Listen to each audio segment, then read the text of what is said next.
katonának, téged teszünk kapitánynak, pár esztendőre a világ, éljen a magyar szabadság, éljen, éljen a nemzet. Pár esztendőre a világ, éljen a magyar szabadság, éljen, éljen a nemzet. Tisztelettel és szeretettel köszöntök minden jelenlévőt. Az elmúlt nap eseményei és a mai ünnepség is a szabadság eszméje előtti főhajtás.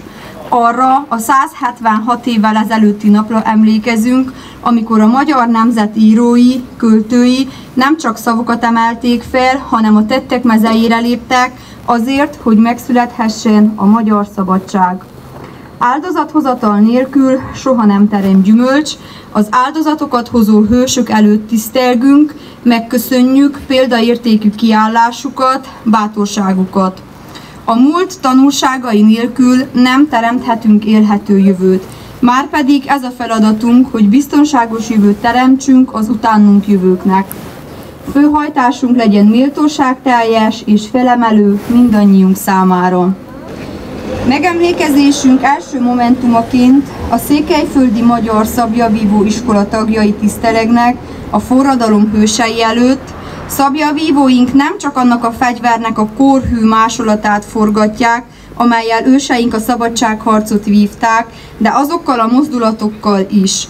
1820-ig mesterről mesterre visszavezethetően hiteles források alapján mutatják be azokat a mozdulatokat, amelyekkel elődeink vívták ki a szabadságharc győzelmét. Köszönés! Isten, áld meg a magyart! Isten, áld meg a magyart! Ámen. Ámen. Fegyvert vegy! Míg a szablyavívók az 1848-as szabadságharcban használt védés és vágás technikákat mutatják be, engedjék meg, hogy megosszam önökkel híres zeneszerzőnk Liszt Ferenc ma is érvényes gondolatait a magyar szabjáról, művészetről és főképp a szabadságról. 1840. január 4-én a Pesti Nemzeti Színházban adott hangversenyt, a tiszteletére megjelent küldöttség a nemzet hálája és hódolata jeléül pedig díszes szabját adományozott neki. Liszt a következő szavakkal köszönte meg. Kedves honfitársaim! Ezt a kardot, amit egy bátorságáról és lovagiasságáról annyira egyetemesen csodált nemzet képviselői adtak át nekem, mint szívemnek legértékesebbjét és legkedvesebbjét fogom őrizni egész életemben. Ez a kard, amelyet olyan hősiesen forgattak egykor szeretett hazánk oltalmában, most gyenge, békességes kezekbe került. Jelképnek fogjam föl. Azt akarja jelenteni, uraim, hogy a csatamezők minden dicsőségével felruházott Magyarország ebben az órában a művészet, az irodalom, a tudomány, a béke barátaitól vár új hírnevet? Azt jelenti, hogy a szellem és a fáradtságos munka emberének is nemes feladatot és nagy küldetést kell önök közt betölteni. Ez a kard nemes képzet, ragyogó jelkép nekünk, művészeknek is. A drága kövek, a rubinok, a gyémántok, amelyek a hüvelyt díszítik, csak esetlegességek, ragyogó semmiségek. A penge belül rejtőzik. Így nyilvánuljon meg a műveinkben, amit gondolataink ezerszeszélyes formával borítanak be, mint pengét a hüvely, az emberiség és a haza szeretete, ami maga az életünk. Igen, uraim, folytassuk minden törvényes és békességes eszközzel azt a művet, amifelé mindannyiunknak törekedni kell, kinek-kinek saját ereje és tehetsége szerint.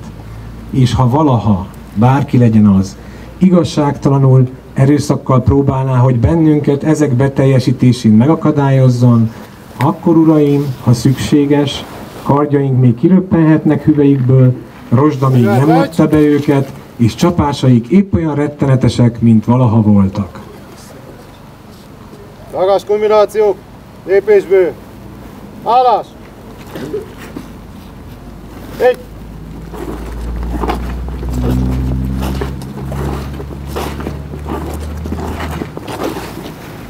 Kettő!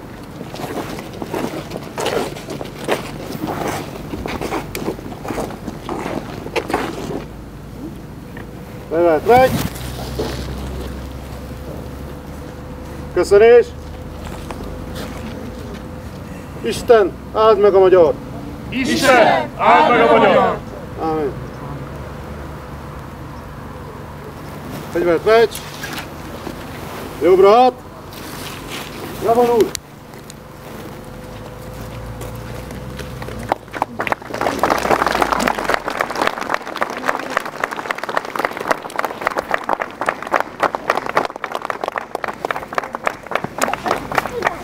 Köszönjük szépen a Székelyföldi Magyar Szablyavívó Iskola sepsiszentgyörgyi tagjainak, hogy megtiszteltek jelenlétükkel, kívánunk kitartást a munkájukhoz, és szeretettel várjuk még őket Erdővidékre.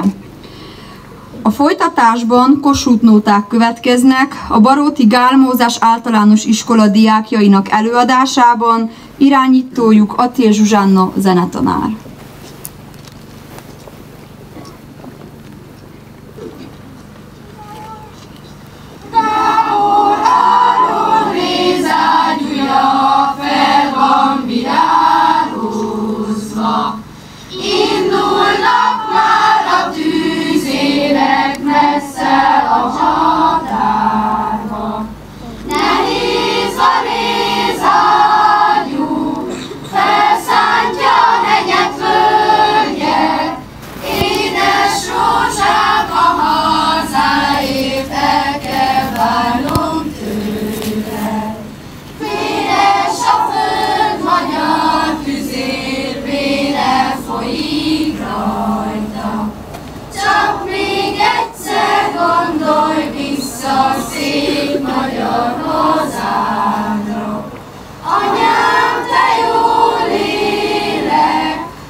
A mostani huszának, nem veszélynek kaszályod a lovának, mert a szén a porcióba van kötve, de van kötve. Gyere rózsát tedd a lovam elébe, édesanyám ki a huszár, ha én nem, kinyergelik föl a lovat, ha én nem. Fölnyergelem aranyszörű lovamat, de lovamat, lerúgatom vére a csillagokat.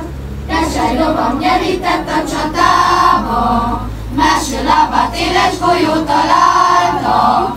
Száll el, húszál, benne nehéz, nyergeded, szegény lábam nem bír tovább téged.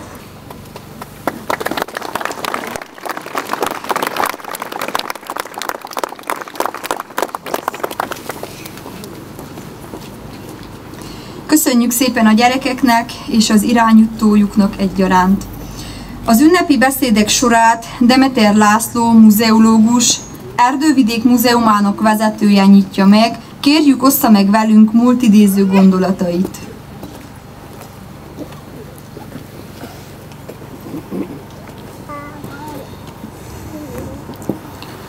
Tisztelt ünneplők, tisztelt emlékezők, szeretettel köszöntök mindenkit.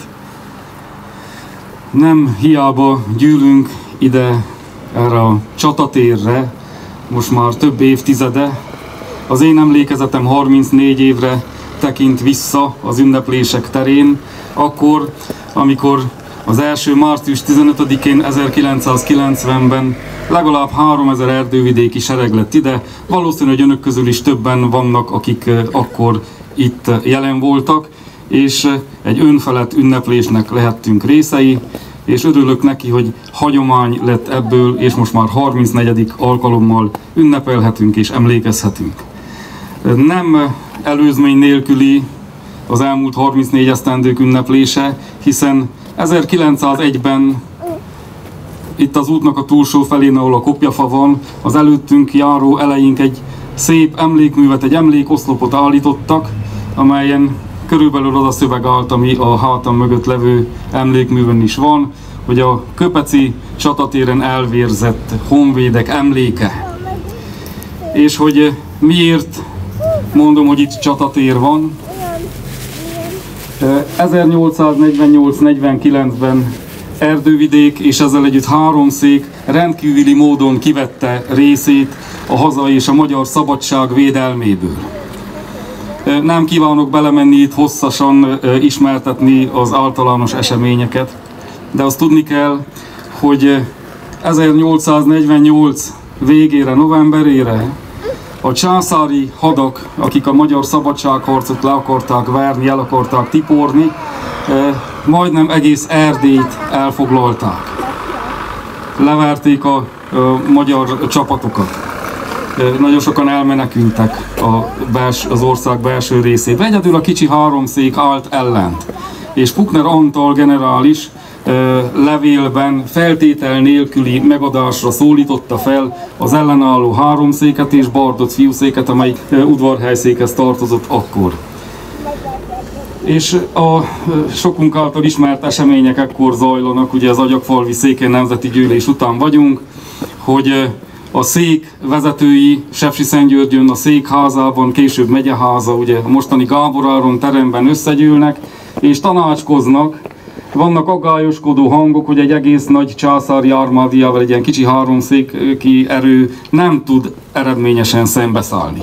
Voltak vakmerőek, akik azt mondták, hogy nem érdekel, hogy milyen erőben vagyunk, mi szembe fogunk szállni, mert hogy mi megvédjük a szabadságunkat. És akkor voltak, akik mondták, jó, de nincsen fegyverünk, amivel ellen tudunk állni érdemben. És akkor van az a híres mondat a Gábor Áronnak, hogy hallom, a tiszturak azon aggódnak, hogy nincs ágyú, nincs muníció. Lészen ágyú, vagy lesz ágyú. És akkor van az, hogy eldönti Háromszék azt, hogy ellenáll a császáriaknak, és Gábor Áron eljön második alkalommal, mert hogy az Agyagfalvi Gyűlés után megnézte Bodvajban, hogy lehetne ágyút önteni. És akkor eljön másodszor, és elkészül a szabadság, tehát a Háromszék önvédelmi harcának első 3 ágyúja itt Bodvajban. És elkezdődnek az ellenállások. A császáriak támadnak bennünket nyugat felől, tehát a széknek a határa természetesen itt az Olt mellett húzódik, és az első nevezetes csata, ahol az ágyúkat bemutatják az ellenségnek, az november 22-én a hídvégi ütközet, ahol a székely hadak már hát legyőzetnek, amikor sebesen Gábor Áron Sepsiszentgyörgy irányából hoz 2 ágyút, azt hamar tűzállásba állítják, és amikor elsüti ezt a 2 ágyút, akkor a székelyek, hogy nekünk is van ágyunk, azt írja az egyik visszaemlékező, hogy a lelkesedéstől megölelték, megcsókolták és szuronyra emelték az ellenséget. És ez volt az egyik első győztes csata. Utána tehát kellett védelmezni a széknek a nyugati határait, és az első ütközet az itt a Köpeci csatamezőn történt 1848. december 9-én. Ennek az ismertetését legátfogóbban Kovacsics Horváth Ignác ezredes írta le az ő emlékiratában, amikor hát utólag írván le nyilván az emlékiratát, azt mondja, hogy szédült fejekkel, nem gondolva a következményekkel jöttünk itt az ellenséget leverni, mert hogy itt Felsőrákos határában 5000 fős császári haderő és a hozzájuk csatlakozott szász és román felkelők gyülekeztek. Székelyek nem voltak, csak néhány százan, és ugye a jégtől zajló Barót patakán átjöttek és felálltak itten csatárláncba, és az egész csata az annyiban állt, hogy ide a dombra, azért, hogy itt vagyunk, mert tudom mutatni, felsorakozott 100 császári dragonyos, ilyen lovas, tehát ez volt az elit alakulat, és a székelyek csatárláncára rárohant. Nem is volt mindenkinek lőfegyvere, nem is volt mindenkinek szúró eszköze, kardja vagy dárdája, és a császáriak ugye rohannak a székelyek csatárláncával szembe, és akkor azt látván a tisztek, hogy ebből baj lesz, nem lehet érdemben ellenállni, akkor kiadják parancsba, hogy amikor vezényel a tiszt, akkor mindenki hasra vágódik. Na most ez azért érdekes, mert hogy a dragonyosok, ahogy vágtatnak szembe a székelyek csatárláncával, ugye hát lövöldöznek, meghalt 7 honvéd egyébként ebben a csatában, akkor mikor már éppen hogy a dragonyos ló ott liheg a székelyeknek az arcába, akkor vezényel a parancsnok, hogy fiúk, hasra! mindenki hasra vágódik. Na most a dragonyos ló, meg hát a huszárló meg van tanítva arra, hogy élő emberre nem lépik, mert hanem a gazdáját agyon tapodja. Ezért szépen átugráltak a székelyeken, és mire megfordultak volna a dragonyosok, fiúk talpra és tűz. Az eredmény tehát az lett ennek a csatának, hogy elesett 7 honvéd, és meghalt 27 dragonyos, ami egy nagy érvágás volt az ellenfél számára, és ezzel fejvesztve elkezdtek menekülni a székelyek. Az eredmény pedig az lett, hogy bevonultak Köpecre, és akkor volt az a nagyon szomorú esemény, hogy azon az éjszakán, miután mindenkit megnyugtattak Köpecen, hogy nyugodtan térjenek nyugovóra, mert nem lesz senkinek semmi bántódása, éjfélkor parancsra felégették Köpecet, és 51 polgári áldozattal lett ennek a mészárlásnak, a többiek elmenekültek. Akkor a felháborodás lett ebből 3 széken, főleg a Köpec felgyújtása és elpusztítása okán, hogy 1848. december 13-án sokkal nagyobb erőkkel jöttek a székelyek, és akkor történt a Felsőrákos-Rikai ütközet, tehát az ott már az erdő irányába, ahol most a részletekben nem kívánok belemenni, hogy ne legyek túl hosszú, de a huszárok, tehát itt a gyalogságot be se vetették, a 2 irányból támadott a székely haderő, a fősereg itt jött ezen az úton errefelé 2 ágyúval, és egy kisebb sereg pedig Szárazajta, Nagybacon, Bivarcfalvas, Barót irányából kerítették be itt az ellenséget, és fejvesztett menekülésbe fogott az egész armádia, az ellenség udvarhelyszék irányába, és gyakorlatilag összecsapásra nem került sor, hanem akiket utolértek, azokat megölték. Az eredmény az, hogy egyik forrás szerint körülbelül 260, másik forrás szerint egy pontosabb szám 297 ellenséges katonát mészároltak le itt a rikai erdőben, és állítólag több visszaemlékező, egybehangzó leírása szerint a székelyek közül egy megsebesült, és nem halt meg senki sem. Tehát igazából van amire emlékeznünk, hiszen egy dicsőséges csatát vívtunk, a szülőföldnek, a védelmének egy szép példája volt ez. És hát ezt követően ugye 3 szék egészen 1849. január 2-áig meg tudta tartani a szabadságát, a függetlenségét, és akkor sem feltétel nélkül tette le a fegyvert, hanem megkötötték az árapataki békeszerződést, amelyben le volt fektetve, hogy kinek mi a dolga, illetve hogy a császáriak nem szállják meg 3 széket. Hogy mi ennek a jelentősége a magyar szabadságharc általánosságát tekintve, ennek a 3 széki ellenállásnak, több történész mondja azt, hogy a császári haderő, a Habsburg császár katonasága stratégiája szerint az volt az elgondolás, hogy nagyon hamar itt 3 széket is letörik, és akkor az Erdélyben állomásozó császári hadak mennek, és Magyarország többi részén letörik az ott szépen formálódó haderőt. Viszont ezt a levelet nem tudták küldeni Bécsbe, hogy 3 szék el van intézve, hanem egyre nagyobb haderőt kötött le a 3 széki ellenállás, tehát császári haderőt. Úgyhogy akik Debrecen alatt kellett volna gyülekezzenek, azok még rég itt voltak 3 széken, tehát egy kicsit hozzájárultunk ahhoz, hogy a magyar szabadságharcnak a dicső tavaszi és nyári hadjárata ilyen szépen kibontakozhatott, és valóban a magyar szabadság eszméjét egészen 1849 végéig tudtuk így védelmezni. Ezért vagyunk itt, és most már mások az eszközök. Nyilván, hogy nem fegyverrel harcolunk, de az elmúlt évtizedek, évszázadok arra tanítanak bennünk, hogy mindig van helye a harcnak. Most azzal, hogy itt összegyűltünk ennyien, bízunk benne, hogy jövőben még többen össze tudunk gyűlni, és ezekre az eszmékre, ezekre a nemes cselekedetekre, ezekre a hősies tettekre tudunk emlékezni. Igazából ilyen mozaikokból tud összetevődni, sok apró mozaikból, amit mindannyian hallottunk, egy egészséges olyan nemzeti öntudat, ami az erdővidékiek mindannyiunk számára fontos, és ami a szülőföldhöz, erdővidékhez, Erdélyhez, a Kárpát-medencéhez való ragaszkodást is erősíti bennünk. Hiszen az én elgondolásom szerint Magyarország 2 van jelenleg is. Az egyik az, amit, hogyha a térképre ránézünk most, és meg van húzva a határa, az az egyik. a másik pedig, amelyik mindannyiunknak a szívében van, és amit nem tud elvenni tőlünk senki, hiszen 1000 esztendőt eltörölni nem lehet, a szívünkből kitörölni nem lehet.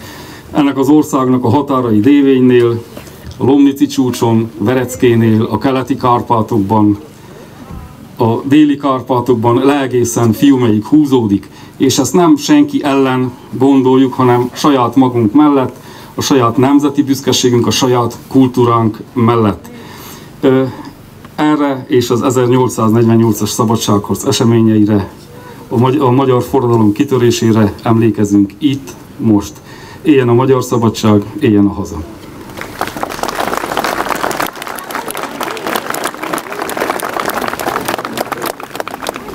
A Huszárgyerek című 48-as dalunkat előadja Nóda Csaba, a Gál Mózes Általános Iskola 8. osztályos felsőrákosi tanulója, irányítója Acél Zsuzsánna zenetanár.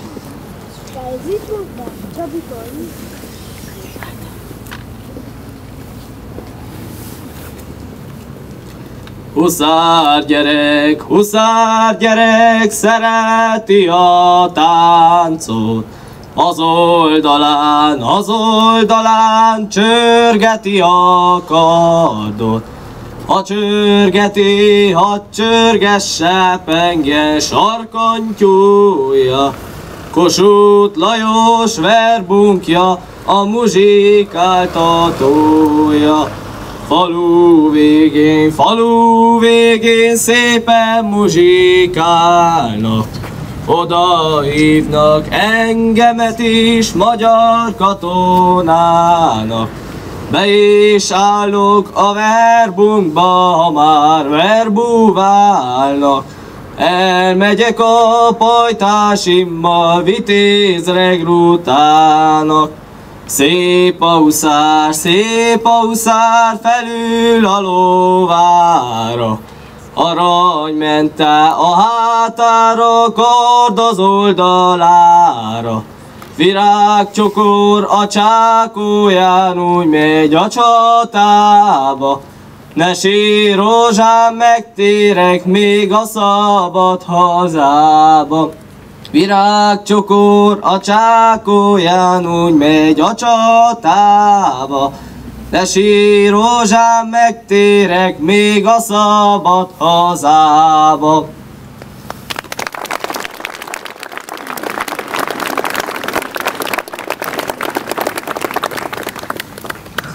Köszönjük szépen, Csaba! Ünnepi beszédet mond Gál Károly, Kovászna megye parlamenti képviselője. Tisztelt megemlékezők, kedves fiatalok! 35 éve, hogy itt, a Véceri Emlékműnél gyűlünk össze, hogy megemlékezzünk az 1848-as forradalom és szabadságharc kitöréséről, hogy méltassuk a márciusi ifjak hősiességét és bátorságát, hogy megemlékezzünk és kegyeletünket fejezzük ki az itt harcoló és elesett székely szabadságharcosok előtt. A mi 1848-as hőseink a szabadságért harcoltak, annak minden formájáért. A szólás, a gazdasági, a nemzeti, a gyülekezési szabadságért, a társadalmi igazságosságért. Ennek a szabadságnak a levegőjéből mi csak 1989 után szívhattunk, de az autoriter és a nyíltan diktatórikus országok összefogása ismét veszélyezteti a szabad, demokratikus országban élőket.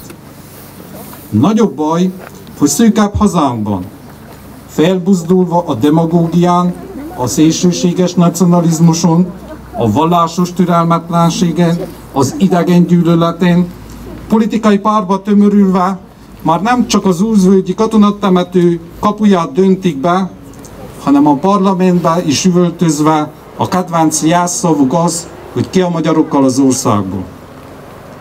Ma a szélsőséges nacionalisták egy olyan országot akarnak, amely egynyelvű és egy vallású. El szeretnének tiporni minden nemzeti sokszínűséget, jelképet, emlékművet, történelmi egyházat, mindent, ami a történelmi igazságot jelenti és hirdeti. Elővették és ötvözik a két világháború közötti vasgárda és a jól ismert nemzeti kommunizmus eszméit, amelyek az erdélyi magyarságnak a legtöbb szenvedést és megaláztatást okozták. Mérgüket, összeesküvés elméleteiket elsősorban az online térbe terjesztik, de parlamenti jelenlétükkel már az állami struktúrák küszöbén állnak. Tisztelt megemlékezők, kedves fiatalok! Én bízok a magyar közösségünkben. Bízok abban, hogy közösségünk erős és öntudatos, hogy megérti ennek az évnek a jelentőségét és fontosságát, hogy élünk a demokrácia lehetőséggel és a szavazással. A választó urnáknak győzzük le a sötétség erőit. Tisztelt megemlékezők! Logikus döntések és azok mentén való kiállás, tett, cselekedet nélkül csak ronybabái vagyunk a történelemnek. Ez a mai fiatalok, a mai márciusi ifjak számára az igazi kihívás. Ne legyünk kiszolgáltatott szemlélői a mai történelmi eseményeknek, merjünk dönteni, tenni, kiállni elveinkért. Minden korban meg kellett harcolni a szabadságért, ma sincs ez másképp. Csak más eszközökkel, módszerekkel, de ugyanúgy kell tennünk érte. Éljen a szabadság, éljen a haza!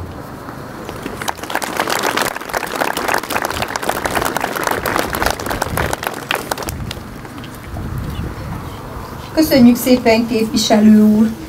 Vörösmarty Mihály Szózat című költeményét Korródi Kata és Németi Orsolya, a Baróti Gál Mózes Általános Iskola 8. osztályos tanulói, Baló Lakatos Andrea tanárnő tanítványai adják elő.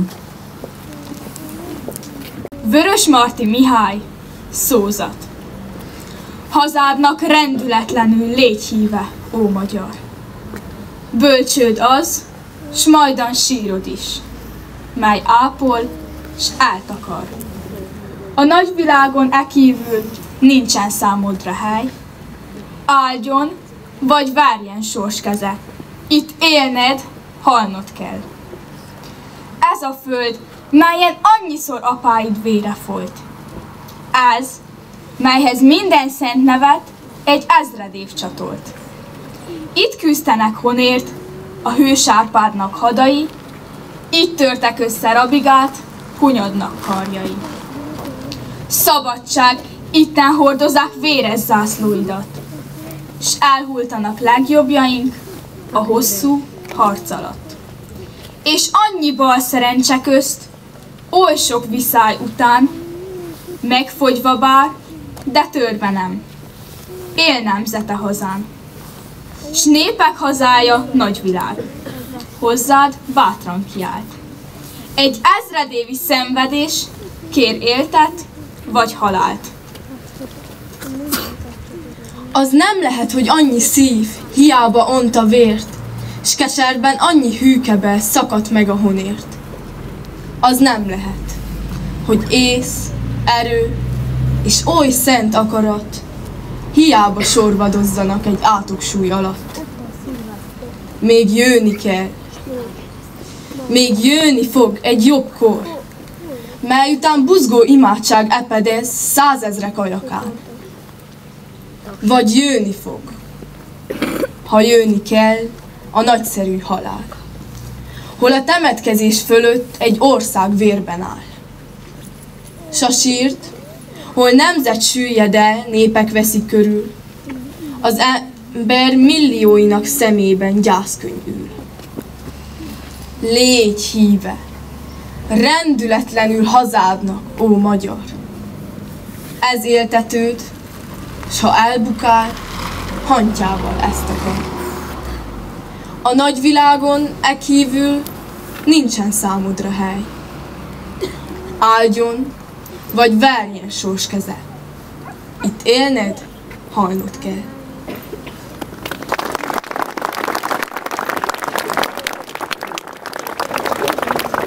Szépen a szavalatot. Az ünnepi beszédek sorát Benedek Huszár János, Barótváros polgármestere zárja.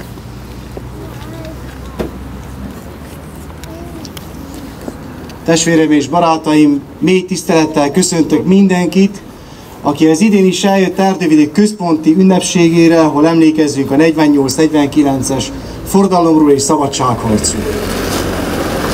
Amikor szétnézzünk az életünk útjának bizonyos állomásain, honnan tudnánk példát meríteni, általában az elődöktől tesszük azt. Szabó Dezsőtől, a Budapest második világháborús ostromában meghalt írótól, a 30-as évek írófejedelmétől tudjuk, hogy minden magyar felelős minden magyarért. És ez a mondás, amit oly sokszor elmondunk és elhangzik, ez már történelmi jelentőségi, hiszen eltelt közel egy évszázad születése óta. De ha belegondolunk a dimenziójába, akkor stratégiai jelentőségi is. És akkor itt mi 2021-ben hogy tudjuk ezt lebontani a mi mindennapjainkra, a mi erdővidéki valóságainkra? Úgy tudjuk lebontani ezt a felelősséget, hogy itt élünk Erdővidéken, amely körülbelül 11-12% a háromszék magyar lakosságának. És a maga során háromszék, Kovászna megye magyar lakossága szintén 11-12%-a a romániai magyarságnak. Ha ezeket így lebontjuk, akkor mi Erdővidéken 1%-a, ha vagyunk a romániai magyarságnak. Azt is mondhatjuk, hogy nem számítunk olyan sokat. De mennyire, hogy számítunk? Mennyire, hogy számítunk, amikor ott kell lenni a fontos lépéseknél és a fontos életünket meghatározó döntéseknél. Sokszor elmondták, hogy sorsdöntő választások előtt állunk, a mostani valóban az. Egyrészt azért, mert hogy az elmúlt népszámlálás adatai kiderítették, hogy ha az eddigi arányban veszünk részt a sorsdöntő szavazásokon, akkor az 5%-os küszöb elérése igencsak kérdéses. Éppen ezért oda kell álljunk minden megmérettetés elé, amely elé zászlót bontottunk és zászlót bontunk, mert egy hosszú nyári-őszi hadjáratra készülünk. Nagyon fontos ez a felelősség felvállalása, mert azt látjuk, amit a parlamenti képviselő úr is a beszédében elmondott, hogy minket, magyarokat már a parlament szívében is támadnak, onnan is ki akarnak tenni, és senkinek ne legyen kétsége afelől, hogyha nem lesz magyar képviselete Székelyföldnek, akkor egyetlen egy román párt képviselete sem fog azzal lefeküdni és azzal kelni, hogy vajon székely magyaroknak, az erdővidékieknek mit tudunk segíteni. Éppen ezért a felelősséget az idén, június 9-én is, szeptember 15-én is, szeptember 29-én is, és decemberben is fel kell vállaljuk, hogy ott legyünk, ahol döntenek, ahol rólunk is döntenek, de hogy ne dönthessenek nélkülünk. Megcsináltak itt a kardok, és több versben is benne vannak a fémek, a lánc, amely súlyosabb, mint a kard. A kard, amely fényes acél. A fémek valahogy minket, magyarokat, katona nemzetet körbevesznek. Az idén viszont két súlyos fémmel kell megküzdködjünk. Az egyik az ólomsúlyú magyar közöny, a másik pedig a hamisan fénylő román arany. Mind a kettő ellen fel kell vegyük a harcot, azért, hogy azt a kardot jövőben is kivonhassuk, és nem ártó szándékkal, de a dicső múltnak megcsillanthassuk itt, ezen a keresztúton, vagy bármilyen más helyszínen, ahol a nemzeti történelmünkre emlékszünk. És kedves barátaim, miután megköszönöm megtisztelő figyelmeteket, egyetlen egy jelszót mondok, ami sokszor elhangzott az elmúlt századok folyamán, nincsen hátra, mint előre.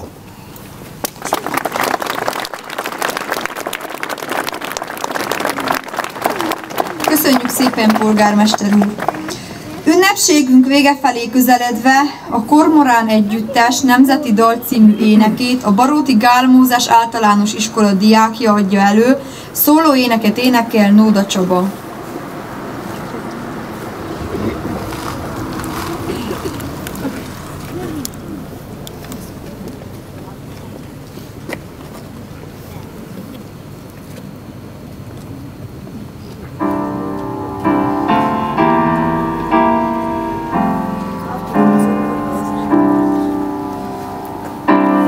Talpra magyar, híja haza, itt az idő, most vagy soha, rabok legyünk, vagy szabadok. Ez a kérdés választható. Rabok voltunk mostanáig, kárhozottak ősapáink, szabadon éltek és haltak, szolgaföldben nem nyughatnak. A magyarok Istenére esküszünk, hogy rabok tovább nem leszünk. A magyarok Istenére esküszünk, hogy rabok tovább nem leszünk.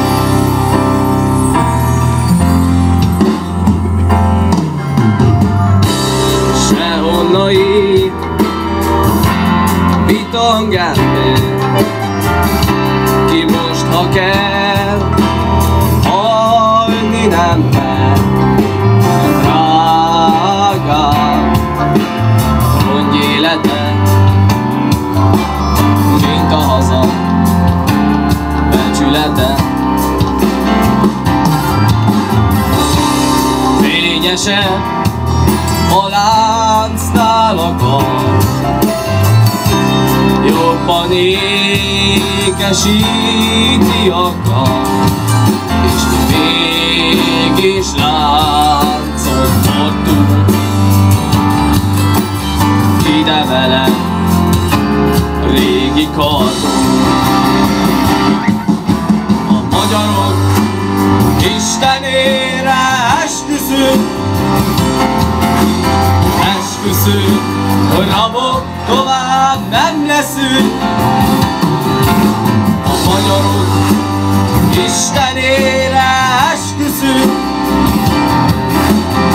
esküszünk, hogy rabok tovább nem leszünk.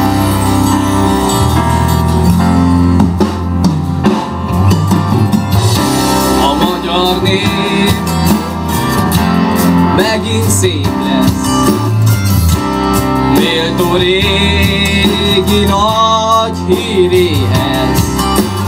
Rákentek a századok,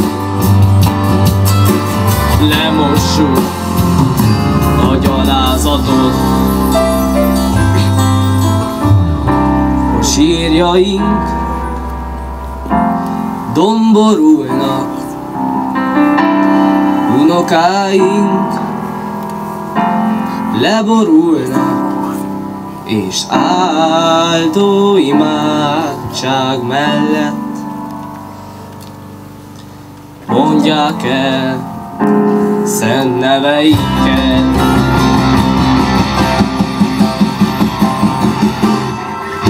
A magyarok Istenére esküszünk,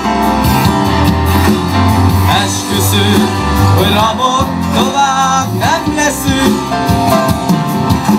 A magyarok Istenére esküszünk, hogy rabok tovább nem leszünk.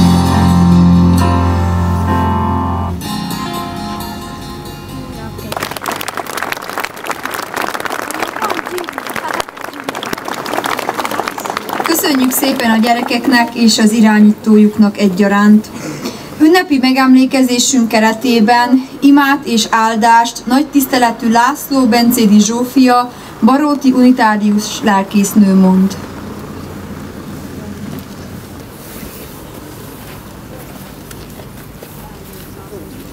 Gondviselő, szerető jó atyánk, minden áldásnak Istenet, áld meg ezt a maréknyi embert itt, add, hogy ne legyünk fészekből kiesett árva madarak, s hogy itt egymásnak hasznára lehessünk egy maroknyi közösségben.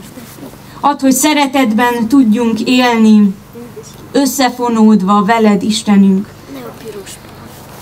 a szeretet bugyrának mélyében, összefonódva és összekapaszkodva, így emlékezve, és így gondolva őseinkre, elődeinkre, akik bátrak voltak, és tudjuk, hogy csak akkor születtek nagy dolgok, ha bátrak voltak, akik mertek. Hát add Istenünk, hogy néha mi is ilyen bátrak tudjunk lenni, és ezt a bátorságot tovább tudjuk adni. Így szenteld meg ezeket a pillanatokat, így add áldásodat erre az ünnepnapra, és így tedd áldottá érzéseinket, érzelmeinket, és mindazt, ami fontos számunkra, és ami egy maroknyi közösség számára fontos. Amen.